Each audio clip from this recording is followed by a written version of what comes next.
Salut! Ça y est, la série Netflix Tour de France au cœur du peloton est enfin sortie. Elle a été annoncée depuis un peu plus d'un an et demi. Elle est sur les plateformes Netflix. On est là pour en parler, pour débriefer un peu de ce dont quoi elle parle et elle ne parle pas.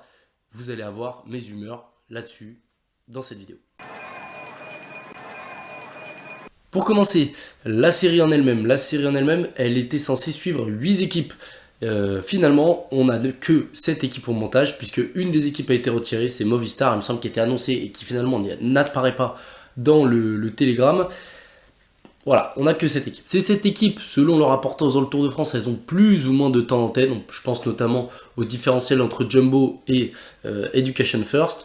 Jumbo qui est quasiment là tout en long en filigrane, alors que Education First a 2 bouts d'épisodes, 2 demi-épisodes, on va dire, là où Jumbo apparaît beaucoup plus régulièrement. Cette série s'intéresse au cœur de la course, mais aussi à ce qui précède ou à ce qui l'entoure, en tout cas, notamment, je pense notamment à l'histoire des coureurs, celle de Jacobsen, celle de Philipsen, qui était vraiment très intéressante à suivre. Et bon, voilà, on s'intéresse forcément au cœur de la course, qui est-ce qui attaque, qui est-ce qui perd du temps, qui est maillot jaune, qui ne l'est pas.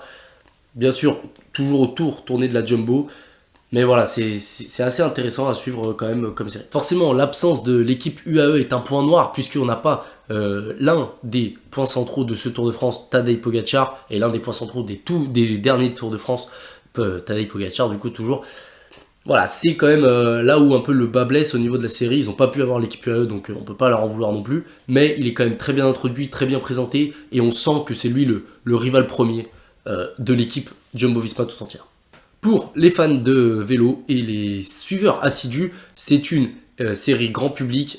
Faut pas s'attendre non plus à Monts et Merveilles. On va pas aller chez, je sais pas moi, chez Hugo Hofstetter pour savoir comment il se prépare pour faire 8ème d'un sprint. Non, c'est une série grand public. On s'intéresse à la course, à l'événement, aussi un peu aux entraînements, à ce qu'il y a avant et ce qu'il y a après. Voilà, mais c'est surtout la course qui importe et c'est surtout faire comprendre au grand public qu'est-ce qu'est le Tour de France. Et cette explication elle a été plutôt bien réussie sur certains points, sur certains aspects. On rentre tout de suite dans les points positifs de la série. Comme je vous le disais, quelque chose qui m'a marqué positivement, c'est de rentrer vraiment intimement dans la vie des coureurs. Je pense notamment à certaines séquences chez Wout van Aert et surtout l'histoire de Jacobsen, comment il s'est reconstruit par rapport à ça. L'histoire aussi d'Alaphilippe avant le Tour, c'est vraiment des points qui sont très intéressants à suivre et qui moi m'ont vraiment plu. On y apprend aussi des choses sur Philipsen, sur Van Der Poel, même si la séquence sur Philipsen, pardon, c'est Jasper The Disaster. The Disaster, on a l'impression que le mec est nul. Alors que, bon, c'est quand même un des meilleurs sprinteurs du monde, mais quand il le présente, t'as l'impression que le mec est nul. C'est juste qu'en fait, il oublie tout. Et rentrer dans l'intimité des coureurs, c'est bien, mais rentrer dans l'intimité des équipes, c'est aussi un point très positif de la série. Puisqu'on est dans les briefings le matin, alors parfois, enfin en tout cas au départ c'est assez platonique. On a juste le directeur sportif qui donne le briefing et tout roule, et on a l'impression que tout roule comme sur des roulettes. Sauf que parfois, on a notamment chez Jumbo, Wout van Aert qui demande certaines libertés, qui demande certaines choses, et selon la proposition, les directeurs sportifs réévaluent leur plan, ou ne le réévaluent pas, et moi je pensais pas qu'on aurait ça. Et pour moi, l'un des meilleurs moments, si ce n'est le meilleur moment, c'est lorsqu'on suit O'Connor. Et pour moi, c'est ce point-là qui permet au grand public, même s'il va pas forcément s'en rendre compte, de comprendre ce qu'est le Tour de France. Et oui, le mec, il a une déchirure musculaire, il est en détresse totale. Ses directeurs sportifs lui disent vas-y continue, lui il dit j'ai quand même envie d'arrêter, mais ok je vais continuer, c'est quand même la plus grande course du monde, je vais quand même me faire mal, etc. Tu vois qu'il est lâché dès le départ, alors que le mec l'année d'avant il fait 4ème. Et en fait, c'est là où tu comprends la sacralisation du Tour de France, c'est là où tu comprends à quel point c'est important, bien que le grand public peut-être ne va pas s'en rendre compte, mais c'est là, c'est ce point-là, c'est suivre ce coureur-là avec cette blessure-là qui montre à quel point le Tour de France est grand et le Tour de France est hors norme dans le vélo. Autre point hyper positif j'ai trouvé à la série, c'est la confusion Jumbo sur l'étape des pavés. On comprend absolument rien parce qu'il se passe absolument n'importe quoi. Et en fait, ils arrivent à faire retranscrire cette confusion en donnant à la fois une confusion dans l'épisode, c'est-à-dire que on ne comprend pas trop ce qui se passe, mais on comprend que eux-mêmes ne comprennent pas trop ce qui se passe, et qu'en fait tout le monde est un peu perdu, tout le monde ne sait pas quoi faire, et finalement en fait c'est super bien expliqué, et ce moment-là, il est vraiment exceptionnel je trouve dans la série, il permet aussi d'être à l'intérieur de la voiture Jumbo-Visma, au moment où le Tour de France bascule, en tout cas pourrait basculer en leur défaveur. A noter aussi que mon épisode préféré c'est de loin l'épisode 8 au niveau du montage qui n'est pas rocambolesque, au niveau aussi de l'avancée dans le tour qui est assez rapide et qui est hyper dynamique. Et aussi, on a des insides. Je trouve qu'en fait, l'épisode 8, il est parfaitement équilibré entre les insides, ce qui se passe dans la course, l'avancée dans la course, et tout ce qui est... Enfin voilà, l'épisode 8, pour moi, c'est une masterclass. Et forcément, la série s'appuie sur du sensationnel, et le sensationnel, on en a eu sur ce Tour de France 2022, même si parfois, il y a quelques histoires un peu tirées par les cheveux. C'est parti pour les points un peu négatifs de la série. Voilà, le premier truc, le point d'orgue, le numéro 1 des points négatifs de la série, c'est les commentaires refaits en studio après. C'était catastrophique. Dites-vous que les commentaires de Pastor transmettaient tellement aucune émotion, ne transmettaient tellement rien, que j'ai mis ensuite les épisodes en anglais. Et en fait, le commentateur anglais ne transpire rien non plus. C'est-à-dire que on a une attaque de Vingegaard au Granon, au moment où le tour bascule, au moment où c'est le plus important du Tour de France. Et limite, Pasteur fait oh là là, attaque de Vingegaard. Genre, c'est lunaire, c'est n'importe quoi. En anglais, c'est la même chose. C'est-à-dire que est-ce que c'est pas la prod qui demande au commentateur d'être assez platonique, d'être assez. Voilà, de rien transpirer, je sais pas, je trouve ça dommage. Ça, vraiment, ça, pour moi, ça quand même tue un peu l'expérience.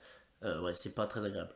Et à titre de comparaison, moi j'ai regardé Drive to Survive et le commentateur, lorsqu'il commente de son côté, même si c'est pour une 16e place de Nicolas Latifi qui est en train de se faire dépasser par le 17e, le mec commente comme si c'était la victoire ou le championnat du monde qui se jouait. Donc c'est pour ça que, je sais pas, je comprends pas trop ce point-là, qui pour moi est vraiment le point le plus négatif de la série.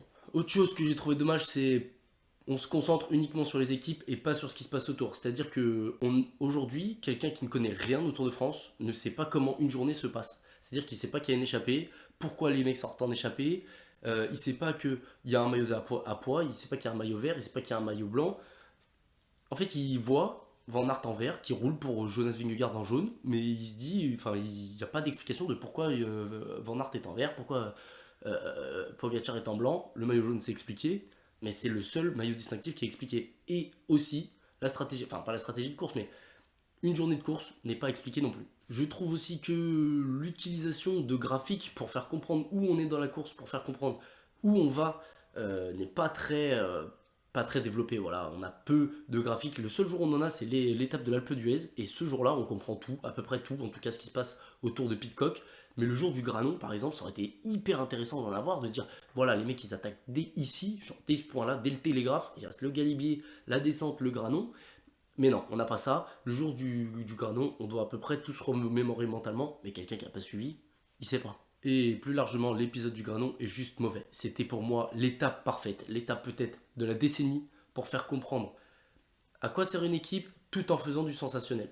Et malheureusement, ils ont juste fait du sensationnel sans faire comprendre à quoi servait une équipe. C'était l'épisode parfait pour utiliser ça. Parce que oui, pendant tout le Tour de France, Madio, Chenel, Wouters, les mecs de Jumbo, le mec de Alpecin répètent oui, il faut une équipe autour de notre leader parce que s'il n'a pas d'équipe, il ne pourra pas réussir.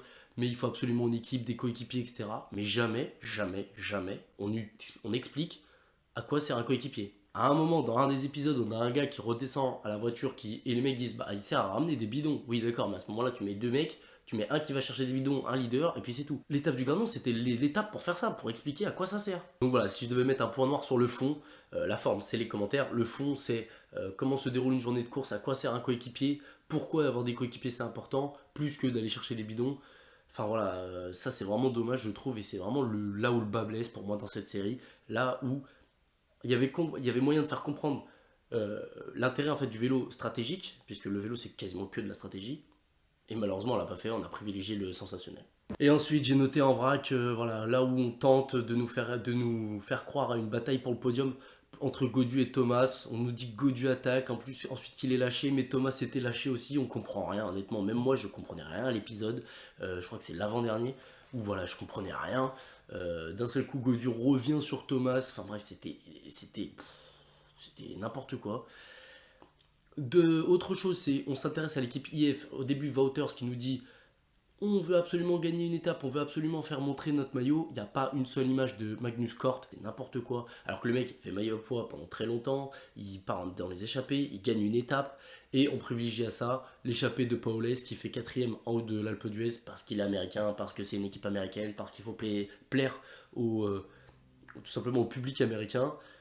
Et du coup, en fait, Magnus Cort Nielsen, on l'omet totalement de la série, alors que on suit l'équipe IF, et l'équipe IF, le Tour de France de l'équipe IF l'année dernière, c'est Magnus Cort Nielsen, c'est tout. Pour conclure, je dirais que j'étais quand même assez déçu de cette série, bien que c'est une bonne série pour se mettre le pied à l'étrier, c'est une bonne série voilà, pour rentrer dans le monde du vélo, mais malheureusement, une fois que tu rentres dans le monde du vélo, tu as encore tellement de choses à comprendre. Alors je comprends qu'on peut pas tout faire comprendre en 8 épisodes de 40 minutes, d'autant plus quand il faut faire des vues, et il faut que ça monte, que ça monte, que ça monte. Mais pour moi, il y avait moyen de faire beaucoup, beaucoup mieux, de faire quelque chose de moins scénarisé, mais de tout aussi sensationnel, parce que le Tour de France 2022 a été sensationnel, peut-être le Tour de la décennie, enfin pour moi le Tour de la décennie, voire peut-être plus. Donc voilà, je trouve dommage, je trouve que on n'a pas assez exploité l'ensemble des possibilités qu'on avait, et il y en avait énormément, malheureusement pour la série, et malheureusement aussi, je pense, pour les nouveaux fans peut-être de vélo qui vont arriver. Maintenant, si cette série permet de ramener des sponsors, de stabiliser un peu le métier et d'éviter certains fiascos comme l'équipe BNB Vital Concept l'an dernier, on va pas se plaindre. Voilà, en espérant que ça ramène du monde, que ça ramène de l'audience, pas que sur le Tour de France, sur d'autres courses, que ça ramène des nouveaux passionnés, qu'on soit de plus en plus ici, sur Twitter et dans la vie. Et moi je vous dis à la prochaine. Ciao.